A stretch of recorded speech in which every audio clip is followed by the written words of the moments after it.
Hello guys, good morning.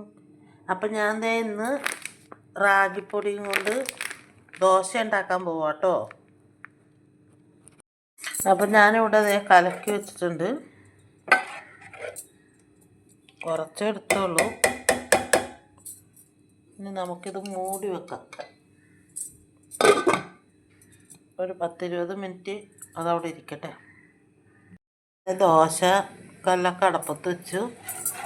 ഞാനിതൊരു മുട്ട പൊട്ടിച്ചിട്ടുണ്ട് കേട്ടോ ഗൈസ്. പിന്നെ ഇച്ചിരി മിൽക്ക് ഒഴിച്ച് നമുക്കൊന്ന് ചുട്ടു നോക്കാം. ചൂടായിട്ടുണ്ടോ? കല്ല് ചൂടായിട്ടുണ്ട്. നല്ലോണം ഒന്ന് മിക്സ് ചെയ്യട്ടെ.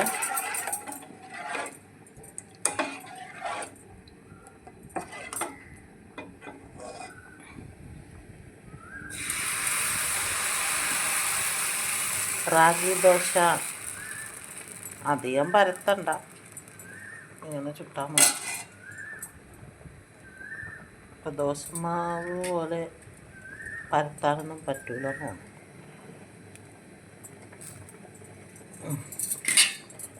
ഇത്തിരി വെളിച്ചെണ്ണയൊക്കെ തളിച്ച് കൊടുത്തിട്ടുണ്ട്. അപ്പോൾ ഗൈസ്, നമുക്കിതൊന്ന് മറിച്ചിട്ട് കൊടുക്കാം.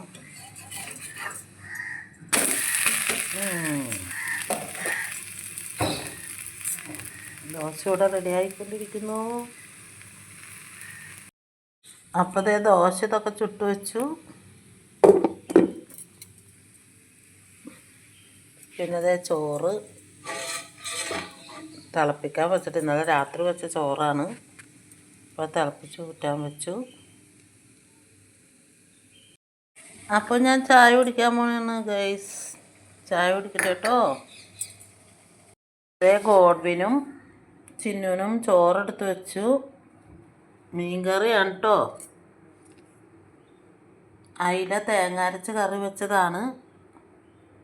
മുരിങ്ങാക്കോൽ ഇട്ടിട്ടുണ്ട് ഇതിൽ. അപ്പോൾ കുട്ടികൾക്ക് ചോറൊക്കെ എടുത്ത് വെച്ചു. പിന്നെ ദേ പാവയ്ക്ക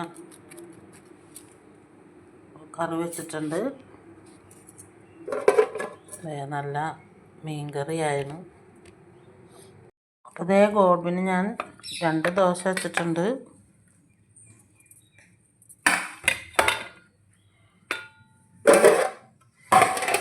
കറി മീൻചാറ് ഇട്ട് കൊടുക്കാം കേട്ടോ.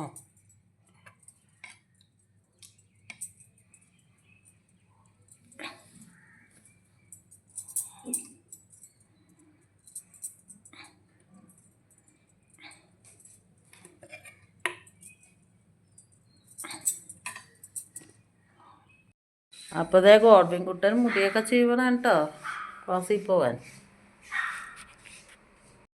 ഫുഡൊക്കെ ഇവിടെ എടുത്ത് വെച്ചിട്ടുണ്ട്. ജൂലിപ്പെണ്ണ് എന്തിറക്കണം നോക്കട്ടെ. ഓ, ജൂലിപ്പെണ്ണ് ഉറക്കത്തിൽ നിന്ന് എഴുന്നേറ്റ് വന്നേ ഉള്ളൂ. ജൂലിമ്മ, പെണ്ണ് ചുരുണ്ടുകൂടി കിടക്കണേന്ന്. ഗോഡ്വിൻ ഫുഡ് കഴിക്കണേ കേട്ടോ. ഗോഡ്വിന് ഇഷ്ടപ്പെട്ടാ? മീൻകറിയും കൂട്ടി കഴിക്കുമ്പോൾ നല്ല രുചിയായിരിക്കും. ഇന്നത്തെ വീഡിയോ ഇത്രേ ഉള്ളൂ. വീഡിയോ ഇഷ്ടപ്പെട്ടെങ്കിൽ ലൈക്ക് ചെയ്യുക, കമന്റ് ചെയ്യുക, സബ്സ്ക്രൈബ് ചെയ്യുക, എല്ലാ കാര്യം ചെയ്തേക്കാം. Okay, by.